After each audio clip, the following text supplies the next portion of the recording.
ಈ ಜಾಗ ನಮ್ ರಿಯಲ್ ಎಸ್ಟೇಟ್ ಸೇರಿತ್ತು. ತಕ್ಷಣ ನೀವೆಲ್ಲ ಖಾಲಿ ಮಾಡ್ಬೇಕು. ನಾವೇ ಖಾಲಿ ಮಾಡ್ಬೇಕು ಜಾಗ? ಒಂದ್ ವಾರದಲ್ಲಿ ಪಟ್ಟ ತಂದು ತೋರಿಸ್ತೀವಿ. ಪಟ್ಟ ನಿಮ್ಮ ಅಪ್ಪ ಕೊಡ್ತಾನೇನೋ, ಜಾಗ ಖಾಲಿ ಮಾಡೋ ತಲಹರಟೆ. ನಿಮ್ಮ ಅಪ್ಪಂದ ಜಾಗ ಊರೊಳಗಡೆ ಜಾಗ ಇಲ್ಲ ಅನ್ಬಿಟ್ಟು ಇಲ್ಲಿ ಬಂದು ಗುಡ್ಸು ಹಾಕಂಡ್ರೆ ಇಲ್ಲೂ ಬಂದಿದ್ರಲ್ಲ ಓಡ್ಸಕ್ಕೆ. ಖಾಲಿ ಮಾಡ್ತಿರೋ ಇಲ್ಲ ಗುಡ್ಸು ಬೆಂಕಿ ಇಡ್ಲೋ ಬೆಂಕಿ.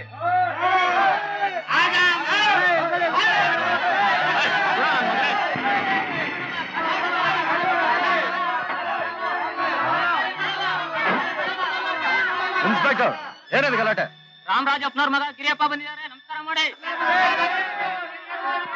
ಈ ಜಾಗನ ರಿಯಲ್ ಎಸ್ಟೇಟ್ ನವ್ರು ಕೊಂಡ್ಕೊಂಡಿದ್ದಾರೆ, ಅದನ್ನ ಖಾಲಿ ಮಾಡ್ಸಕ್ಕೋಸ್ಕರ ಬಂದಿದೀವಿ. ಅದಕ್ಕೆ ಬಡವ್ರನ್ನ ಇದ್ದಕ್ಕಿದ್ದಾಗ ಹೋಗಿ ಅಂದ್ರೆ ಅವ್ರು ಎಲ್ಲಿಗೆ ಹೋಗ್ಬೇಕು ಪಾಪ? ಸಮಾಧಾನ ಸಮಾಧಾನ. ನಾನ್ ಬಂದಿರೋದೇ ಅದಕ್ಕೆ, ಬಡವ್ರನ್ನ ಉದ್ಧಾರ ಮಾಡೋದೇ ನನ್ನ ಉದ್ದೇಶ. ಯಾರ್ರೀ ಇಲ್ಲಿ ರಿಯಲ್ ಎಸ್ಟೇಟ್ನವರು? ನಾನ್ ಸರ್. ಟ್ರಸ್ಟ್ ಬೋರ್ಡ್ನವರು ನಿಮಗೆ ಈ ಜಾಗನ ಕೊಟ್ಟಿದ್ದಾರೆ ಅನ್ನೋದಕ್ಕೆ ಏನಾದ್ರು ಡಾಕ್ಯುಮೆಂಟ್ಸ್ ಇದೆಯೇನ್ರಿ? ಇದೆ ಸರ್. ತಗೊಂಬನ್ರಿ ಅಲ್ಲಿ.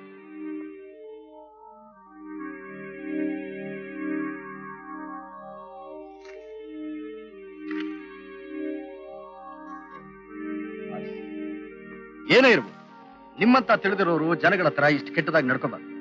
ಜನ ದೇವರಿದ್ದಾಗ ನೋಡ್ರಪ್ಪ, ಸರ್ಕಾರದವರು ಈ ಜಮೀನನ್ನ ಇವ್ರ ಹೆಸರಿಗೆನೆ ಸ್ಯಾಂಕ್ಷನ್ ಮಾಡಿರೋ, ಅದಕ್ಕೆ ಅವ್ರು ಲೀಗಲ್ ಆಗಿ ಬಂದಿದ್ದಾರೆ.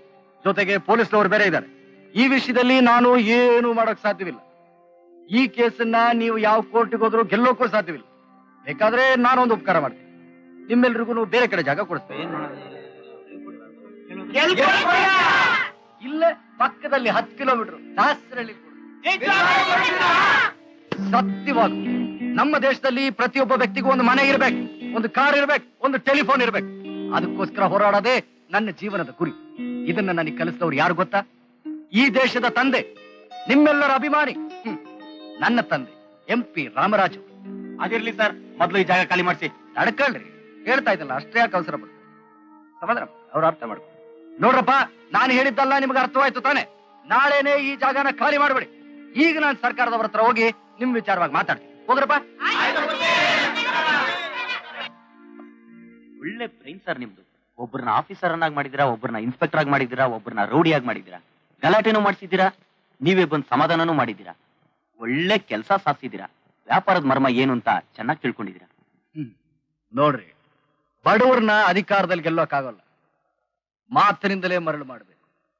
ಏನೋ ಬಾರೋ ಅಂದ್ರೆ ಎಗರ್ತಾರೆ, ಅಪ್ಪ ಅಣ್ಣ ಅಂದ್ರೆ ಪುಸ್ತಕಂದ್ ಬಿದ್ದೋಗ್ತಾರೆ. ಇದು ನಮ್ಮ ಅಪ್ಪ ಕಲಿಸಿದ ಪಾಠ. ಬರ್ಲ ರೇ ನಕ್ಲಿ ಇನ್ಸ್ಪೆಕ್ಟ್ರೆ ಸರ್, ಅಸಲಿ ಇನ್ಸ್ಪೆಕ್ಟರ್ ಬರೋದಕ್ಕಿಂತ ಮುಂಚೆ ಬಟ್ಟೆ ಬದಲಾಯಿಸ್ಕೊಳ್ರಿ. ಆಗ್ಲಿ ಸರ್. ಒಂದ್ ನಿಮಿಷ, ಆಮೇಲೆ ಮಾತಾಡ್ತೀನಿ. ನಮಸ್ಕಾರ ಮುಖ್ಯಮಂತ್ರಿಗಳೇ, ನಮಸ್ಕಾರ. ಏನಿದು ಕ್ಯಾಬಿನೆಟ್ ನೇ ಕರ್ಕೊಂಡ್ ಬಂದ್ಬಿಟ್ಟಿದ್ದೀರಾ? ನೋಡಿದ್ರಾ ಈ ಪೇಪರ್ನಲ್ಲಿ ನಿಮ್ಮ ತಮ್ಮ ಭೀಮರಾಜನ ವಿಷಯ, ಈ ಯೋಗಪ್ಪನ ವಿಷಯ ಎಷ್ಟು ಕೆಟ್ಟದಾಗಿ ಬರ್ತಾರೆ ಗೊತ್ತಾ? ನಾಳೆ ಅಸೆಂಬ್ಲಿಯಲ್ಲಿ ವಿರೋಧ ಪಕ್ಷದವರು ಇದ್ರ ಬಗ್ಗೆ ಚರ್ಚೆ ಮಾಡಿದ್ರೆ ಏನ್ ಮಾಡೋದು? ರಾಜಕೀಯದಲ್ಲಿ ನೀವಿನ್ನು ಮಗು ಕಣ್ರಿ. ರಾಜಕೀಯದಲ್ಲಿ ನಮ್ಮನ್ನು ನಾವು ಕಾಪಾಡೋದಕ್ಕೆ ಬ್ರಹ್ಮಸೂತ್ರ ಯಾವುದು ಗೊತ್ತೇನ್ರಿ? ಸುಳ್ಳನ್ನ ಹೇಳು, ತಿಳಿದೇ ಇರೋ ಅಪವಾದವನ್ನು ಹೊರಿಸುವುದು. ಮುಖ್ಯಮಂತ್ರಿಗಳೇ, ಸತ್ಯಾನ ಒಂದೇ ಒಂದು ಸುಳ್ಳಿನಿಂದ ಸುಲಭವಾಗಿ ಕೊಂದು ಹಾಕ್ಬಹುದು. ಅಪೋಸಿಷನ್ ಪಾರ್ಟಿ ಒಪ್ಪೋದಿದ್ರೆ ನಾವೇ ನ್ಯೂಸ್ ಅನ್ನ ಇನ್ವೆಸ್ಟಿಗೇಟ್ ಮಾಡುದು ಬಿ. ಇದೆಲ್ಲ ಕಟ್ಟುಕತೆ, ಇದಕ್ಕೆ ಸಾಕ್ಷಿ ಪುರಾವೆಗಳು ಯಾವುದೂ ಇಲ್ಲ. ಬೇಕು ಅಂತಾನೆ ನಮ್ಮನ್ನ ತೇಜೋವಧೆ ಮಾಡೋದಕ್ಕೋಸ್ಕರ ಅವರೆಲ್ಲ ಈಗ ಬರೆದಿದ್ದಾರೆ. ಇದೆಲ್ಲ ಅಪೋಸಿಷನ್ ಪಾರ್ಟಿಯವರ ಚಿತಾವಣೆ. ಹೀಗೆ ಒಂದೇ ಎರಡೇ 106 ಕಾರಣಗಳನ್ನ ಹೇಳಬಹುದು. ಅಷ್ಟು ಸುಲಭವಾಗಿ ತಪ್ಪಿಸ್ಕೊಳಕ್ಕಾಗಲ್ಲ. ರಿಪೋರ್ಟರ್ ಆಶಾ ತುಂಬಾ ಇಂಟೆಲಿಜೆಂಟ್. ನಿಮ್ಮ ತಮ್ಮ ಮಾತಾಡಿದ್ದನ್ನೆಲ್ಲ ಟೇಪಲ್ ರೆಕಾರ್ಡ್ ಮಾಡಿಟ್ಟಿದ್ದಾಳೆ. ಅದು ಸಾಲದು ಅಂತ ನಿಮ್ಮ ತಮ್ಮನ ಅಸಹ್ಯವಾದಂತಹ ಭಂಗಿಗಳನ್ನೆಲ್ಲ ಫೋಟೋ ತೆಗೆದಿಟ್ಟಿದ್ದಾಳೆ. ಒಬ್ಬ ಹುಡುಗಿನ ಕೆಡಿಸೋಕೆ ನಿಮ್ಮ ತಮ್ಮ ಹೇಗೆ ಗೂಳಿ ಹಾಗೆ ಬೀದಿಲಿ ಓಡ್ತಿದ್ದ, ಅನಿರೀಕ್ಷಿತವಾಗಿ ಒಬ್ಬ ಹೊಸ ಮನುಷ್ಯ ಅಲ್ಲಿಗೆ ಪ್ರತ್ಯಕ್ಷವಾಗಿ ನಿಮ್ಮ ತಮ್ಮನ್ನ ಹೇಗೆ ದನ ಬಡದಾಗಿ ಬಡದ ಅನ್ನೋದಕ್ಕೆಲ್ಲ ಸಾಕ್ಷಿಗಳನ್ನ ಇಟ್ಕೊಂಡಿದ್ದಾಳೆ. ಆಮೇಲೆ ರಿಪೋರ್ಟರ್ನ ಜೊತೆಲಿದ್ದವನ್ನ ಕೊಲ್ಲೋಕೆ ನಿಮ್ಮ ತಮ್ಮ ಪುಂಡ್ರ ಗುಂಪನ್ನ ಕಟ್ಕೊಂಡು ಕಾಡಲ್ಲೆಲ್ಲ ಅಲದಾಡಿ ಅವಮಾನ ಪಟ್ಕೊಂಡು ಒಬ್ಬ ಅನಾಮಧೇಯ ನಮ್ಮ ಏರಿಯಾದಲ್ಲಿ ನಮ್ಮ ಹಳ್ಳಿ ಜನಗಳ ಮಧ್ಯ ನನ್ನ ತಮ್ಮನ್ನು ಹೊಡೆದ್ನ ಹಾಗಂತ ಪೇಪರ್ ಅಲ್ಲಿ ಬರ್ತಿದ್ದಾರೆ. ಸದಾ ರಾಜಕೀಯ ಕೆಲಸದಲ್ಲೇ ನಿರತರಾಗಿರೋ ನಿಮಗೆ ಪೇಪರ್ ಓದೋ ಪುರುಸೊತ್ತಲ್ಲಿದೆ. ಹೋಗ್ಲಿ, ಇವತ್ತಿನ ದಿನಸತ್ಯ ಓದಿದ್ರ? ನಾನು ಪೇಪರ್ ಓದೋದಿಲ್ಲ ಅಂತ ಪ್ರತಿಜ್ಞೆ ಮಾಡಿದ್ದೇನೆ. ಅದನ್ನು ಓದೋದು ಯಾತಕ್ಕೆ, BP ರೈಸ್ ಮಾಡ್ಕೊಳ್ಳೋದು ಯಾತಕ್ಕೆ? ನೀವು ಓದ್ಬೇಕು. ನಡೆದಿರೋ ಅಸಹ್ಯಗಳಿಗೆಲ್ಲ ಪಾರ್ಟಿ ಜನಕ್ಕೆ ಉತ್ತರ ಕೊಡ್ಬೇಕಾಗತ್ತೆ. ನಾನು ಉತ್ತರ ಕೊಡ್ಬೇಕಾ? ಏನ್ರಪ್ಪ ನನ್ನ ಮೇಲೆ ನಿಮ್ಗೆ ನಂಬಿಕೆ ಇದೆ ತಾನೇ? ಆಯ್ತಾ? ಮುಖ್ಯಮಂತ್ರಿಗಳೇ, ಸಾವಿರ ಧೈರ್ಯವಾಗಿ ಹೊರಡಿ. ನನ್ನ ಉಪದೇಶನ ಚೆನ್ನಾಗಿ ಜ್ಞಾಪಕ ಇಟ್ಕೊಳ್ಳಿ. ಮಿಕ್ಕಿದ್ದು ನನಗೆ ಬಿಡಿ. ತಾವ್ ಹೇಳಿದ್ಮೇಲೆ ಆಯ್ತು, ಬರ್ತೀನಿ. ಒಳ್ಳೆ ನಡೀರಿ. ನಮಸ್ಕಾರ. ನಮಸ್ಕಾರ, ಬರ್ತೀನಿ. ನಮಸ್ಕಾರ. ಯೇಶು, ನಿನ್ನ ಮಾತಿನ ಧೋರಣೆ ನೋಡಿದ್ರೆ ನಿನಗೂ ಕ್ಯಾಬಿನೆಟ್ ಬರೋ ಆಸೆ ಇದೆ ಅಂತ ಕಾಣುತ್ತೆ. ಹೌದು ತಾನೇ? ಬೇಕು, ಆದ್ರೆ ಆದ್ರೆ ಗೀದ್ರೆ ಹೋದ್ರೆ ಗೀದ್ರೆ ನನ್ನ ಹತ್ರ ಇಲ್ಲ. ಯಾರೇ ಕ್ಯಾಬಿನೆಟ್ ಬಂದ್ರು ನನ್ನ ತಾಳಕ್ಕೆ ತಕ್ಕಾಗಿ ಕುಣಿಬೇಕು ಅಷ್ಟೇ. ಈ ಪ್ರಾಬ್ಲಮ್ ಸಾಲ್ವ್ ಮಾಡುದು ನನಗೆ ನೀರು ಕುಡ್ದ ಹಾಗೆ. ಈ ರಾಮರಾಜು ಫಾರನ್ ಪಾಲಿಟಿಷಿಯನ್. ನಾನು ದಿನಸತ್ಯ ಪೇಪರ್ ನೋಡಲ್ಲ, ಎಡಿಟರ್ನೇ ನೋಡ್ತೀನಿ.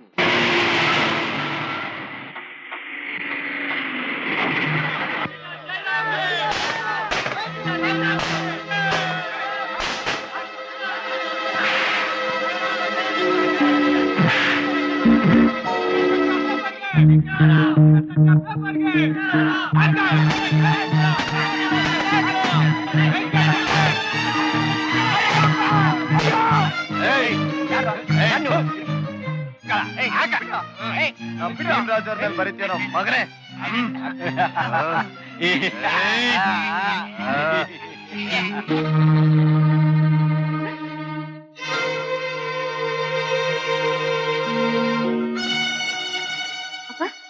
ಇದೇನು ಇಬ್ರು ಬ್ಯಾಂಡೇಜ್ ಕಟ್ಕೊಂಡಿದ್ದೀರಲ್ಲ, ಏನಾಯ್ತಪ್ಪ? ಎಲ್ಲ ನಿನ್ನಿಂದ ಕಣೆ. ನೀನ್ ಆ ಕೆಲಸ ಬಿಡೋವರೆಗೂ ನಮಗ್ ನೆಮ್ಮದಿ ಸಿಕ್ಕಲ್ಲ. ಏನಾಯ್ತಪ್ಪ? ಇವತ್ತು 4-5 ಜನ ರೌಡಿಗಳು ಮನೆ ನುಗ್ಗಿದ್ರು, ಕೆಟ್ಟ ಮಾತನ್ನ ಬೈದ್ರು. ಇನ್ನೊಂದ್ ಸಾರಿ ಪೇಪರ್ನಲ್ಲಿ ರಾಮರಾಜು ಭೀಮರಾಜರು ವಿಚಾರನ ಬರೆದ್ರೆ ನಿನ್ನನ್ನ ಕೊಂದು ಬಿಡ್ತೀವಿ ಅಂದ್ರು. ಅದಕ್ಕೆ ನಿಮ್ಮ ಅಮ್ಮ ರೇಗದಕ್ಕೆ ನಮ್ಮಿಬ್ಬರನ್ನು ಹೊಡೆದು ಚೆಚ್ಚಿ ಹೊರಟು ಹೋದ್ರಮ್ಮ. ಅಪ್ಪ, ನೀವು ಹೆದರ್ಕೋಬೇಡಿ. ಇನ್ನೊಂದ್ ಸ್ವಲ್ಪ ದಿನಕ್ಕೆ ಅವ್ರ ಗತಿ ಏನಾಗುತ್ತೆ ಅಂತ ನೋಡ್ತಾ ಇರಿ. ಅಲ್ಲಿವರೆಗೂ ನಮ್ ಗತಿ ಏನು? ಮೊದ್ಲು ನೀನ್ ಈ ರಿಪೋರ್ಟರ್ ಕೆಲಸ ಬಿಡ್ತೀಯೋ ಇಲ್ವೋ? ಆಶಾ, ನಿಮ್ಮ ಅಮ್ಮನ ಮಾತು ಕೇಳಿ ಈ ಕೆಲಸ ಬಿಡ್ಬೇಡಮ್ಮ.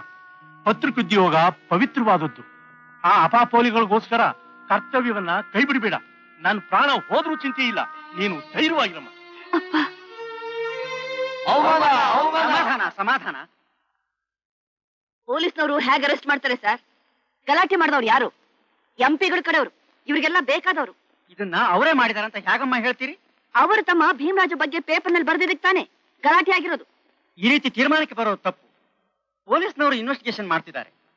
ಸರಿಯಾದ ಸಾಕ್ಷಿ ಪುರಾವೆಗಳು ಸಿಕ್ಕೋ ತನಕ ನಾವು ಯಾರ ಕಡೆಗೂ ಬೆರಳು ತೋರಿಸಿ ಅಪರಾಧಿಗಳಂತ ಹೇಳ್ಕೊಡುದು.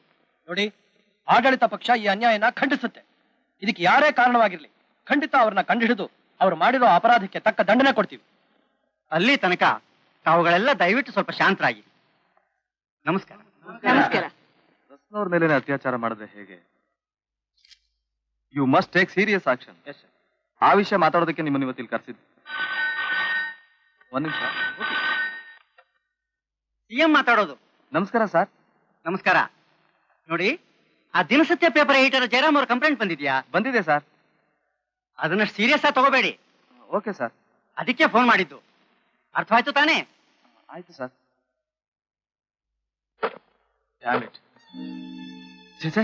ನಾನ್ಸೆನ್ಸ್.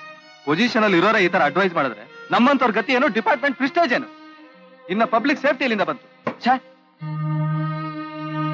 ಮುಖ್ಯಮಂತ್ರಿಗಳೇ, ಬರ್ತಾ ಬರ್ತಾ ಪೊಲೀಸ್ ಅಫಿಷಿಯಲ್ಸ್ ಸರ್ವಾಧಿಕಾರಿಗಳಾಗ್ಬಿಟ್ಟಿದ್ದಾರೆ.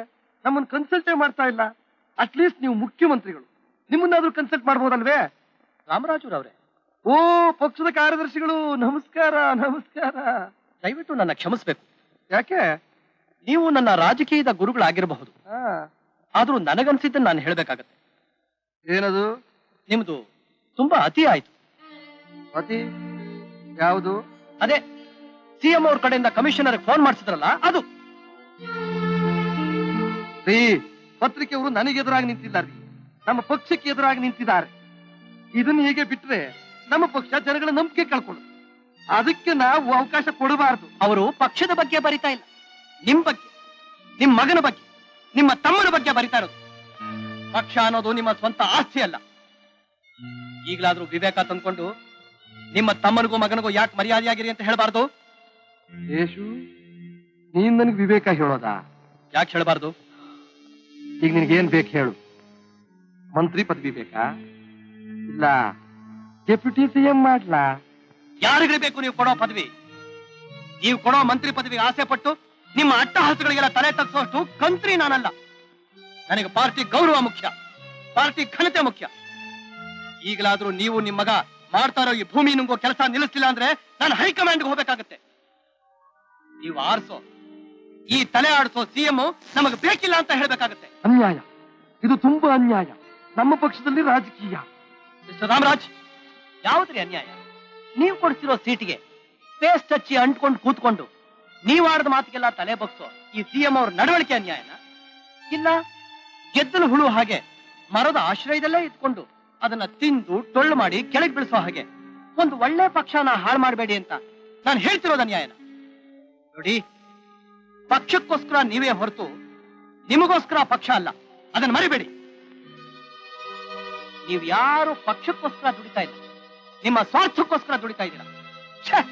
ನಾನು ಬರ್ತೀನಿ. Sheshu Sheshu I am sorry mister Ramaraj.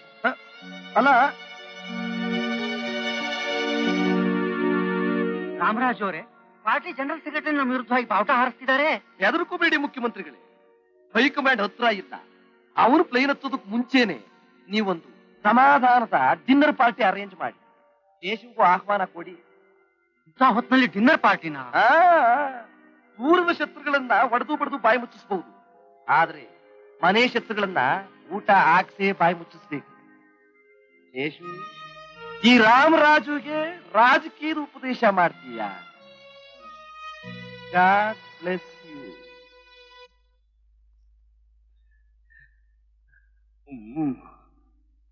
ಅಮ್ಮ, ಶಿವಲ್ಲಮ್ಮ 2 ದಿನ ರಜಾ ತಗೊಂಡು ಊರಿಗೆ ಹೋದ್ನಲ್ಲ.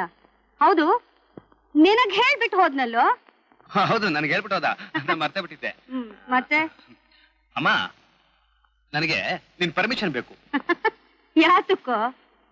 ಅದ್ ನಾನು ಹೇಳ್ತೀನಿ, ನಾವಿಬ್ರು ಡಿಸ್ಕಸ್ ಮಾಡೋಣ, ಆಮೇಲೆ ನೀವು ಎಸ್ ಅನ್ಬಿಡು. ನಾನ್ ಎಸ್ ಅನ್ಬೇಕಾದ್ರೆ ನನಗೆ ವಿಷಯ ಗೊತ್ತಾಗ್ಬೇಕಲ್ಲ. ವಿಷಯ ನಿನಗೆ ಗೊತ್ತಾಗಬೇಕಲ್ಲ? ಮತ್ತೆ ಹೇಳು. ಹೇಳ್ತೀನಮ್ಮ. Come on say it. ಹೇಳ್ತೀನಮ್ಮ.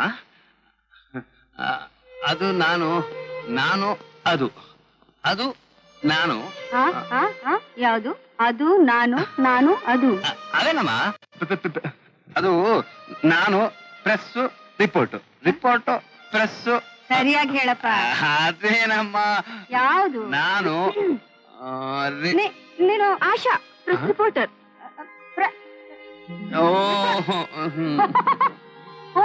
ನೀನ್ ಅವಾಗ ಹುಡುಗನ್ ತರ ಕಾಣ್ತಿದ್ದೆ, ಈಗ ಒಳ್ಳೆ ಸೀರೆ ಉಟ್ಕೊಂಡು ಲಕ್ಷಣವಾಗಿ ಬಂದಿದೀಯಲ್ಲ. ಹೆಣ್ಣು ಅಂದ್ರೆ ಹೀಗಿರ್ಬೇಕು. ಇನ್ಮೇಲೆ ಹಾಗೆಲ್ಲ ಇಲ್ಲಿ ಬರೋಕೆ ನಾಚಿಕೆ ನಾಚಿಕೆ ನಿನ್ಗೆ? ಪ್ರೆಸ್ ರಿಪೋರ್ಟರ್ಗೆ ಏನಮ್ಮ ಏನ್ ವಿಷಯ? ಅದು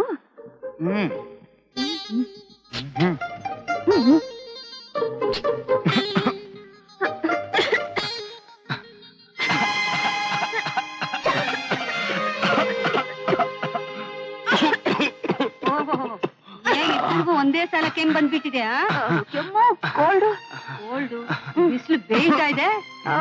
ಬಿಸಿಲಿಗೆ ಪ್ರಿಸ್ಕ್ರಿಪ್ಷನ್ ಬರೀಬೇಕು. ಹೌದಮ್ಮ, ನೀನೇ ಬೇಗ ಪ್ರಿಸ್ಕ್ರಿಪ್ಷನ್ ಬರೆದು. ಭರತ್, ಏನಮ್ಮ? ನಿನ್ ಹತ್ರ ಒಂದು ವಿಷಯ ಹೇಳ್ಬೇಕು ಅಂತಿದ್ದೆ, ಮರ್ತೇ ಬಿಟ್ಟೆ. ಏನಮ್ಮ ಅದು? ನನಗೂ ವಯಸ್ಸಾಗೋಗಿದೆ. ಈ ಮನೆ ನೋಡ್ಕೊಳಕ್ ಒಬ್ಬ ಸೊಸೆ ಬೇಕು. ಬೇಕೇ ಬೇಕಲ್ಲಮ್ಮ. ಅದಕ್ಕೆ ಒಂದು ಒಳ್ಳೆ ಹುಡುಗಿನ ಸೆಲೆಕ್ಟ್ ಮಾಡಿಟ್ಟಿದ್ದೀನಿ. ಹುಡುಗಿ ಬಹಳ ಬೋಲ್ಡ್, ನಿನಗೂ ಲಗತ್ತಾಗಿರ್ತಾಳೆ, ನನಗೂ ಲಗತ್ತಾಗಿರ್ತಾಳೆ. ಏನಂತೀಯ? ಮಮ್ಮಿ, ಬೋಲ್ಡ್ ಹುಡುಗಿರು ಬಂದ್ರೆ ಮನೆನ ಬಾಳ್ ಮಾಡ್ಬಿಡ್ತಾರೆ. ನಾನು ಈ ಕಾಲಕ್ಕೆ ಬೋಲ್ಡ್ ಹುಡುಗಿನೇ ಬೇಕು. ಏನಮ್ಮ, ನೀನೇನಂತೀಯ? ಯಾಕಂದ್ರೆ ನಾಳೆ ಅತ್ತೆ ಸೊಸೆ ಮಧ್ಯದಲ್ಲಿ ಜಗಳ ಬರಬಾರ್ದಲ್ವಾ? ಅರೇ, ಯಾಕಮ್ಮ ಅಳ್ತಾ ಇದೀಯಾ? ಏನಪ್ಪಾ ಇದು? ಮದುವೆ ವಿಚಾರ ಹೇಳುವಾಗ ಹೀಗೆ ಹೇಳ್ತಿದ್ದಾಳೆ. ನನ್ಗೋಳು ಬರ್ತಿದ್ದೆ ಮಮ್ಮಿ. ಏನಪ್ಪಾ ಇದು? ಇಬ್ರಿಗೂ ಒಂದೇ ಸಲ ಕೆಮ್ಮು ಬರ್ತಿದೆ, ಒಂದೇ ಸಲ ಅಳು ಬರ್ತಿದೆ. ಮಮ್ಮಿ, ನಿಮ್ ಪ್ರಿಸ್ಕ್ರಿಪ್ಷನ್ ಸರಿ ಇಲ್ಲ ಮಮ್ಮಿ. ವಾಟ್? ನನ್ನ ಪ್ರಿಸ್ಕ್ರಿಪ್ಷನ್ ಸರಿ ಇಲ್ಲ? ನಾನೊಂದು ಹುಡುಗಿನ ಸೆಲೆಕ್ಟ್ ಮಾಡಿಟ್ಟಿದ್ದೇನೆ ಅಂತ ಹೇಳಿದ್ನಲ್ಲ, ಯಾರಂತ ಕೇಳಿದ್ಯೇನೋ? ಯಾರ್ ಮಮ್ಮಿ ಅದು? ಲುಕ್, ನಾನ್ ಸೆಲೆಕ್ಟ್ ಮಾಡಿಟ್ಟಿರೋ ಹುಡುಗಿ ಇವಳೇ ಕಣೋ. ಪ್ರೆಸ್ ರಿಪೋರ್ಟರ್, ಬೋಲ್ಡ್ ಗರ್ಲ್, ಆಶಾ ನನ್ನ ಸೊಸೆ. Mummy sweet mummy. ಓಕೆ ನಾನು ಹೋಗಿ ಕಾಫಿ ಮಾಡ್ಕೊಂಡ್ ಬರ್ಲಾ? ಮಮ್ಮಿ ನಾನ್ ಮಾಡ್ಕೊಂಡ್ ಬಂದ್ಬಿಡ್ತೀನಿ. ಬೇಡ, ಇವತ್ತು ಅತ್ತೆ ಕೈಯಿಂದ ಸೊಸೆ ಕಾಫಿ ಕುಡೀರಿ, ಆಮೇಲೆ ಅವಳ ಸೇವೆ ಇದ್ದೇ ಇದೆಯಲ್ಲ. ಓಕೆ.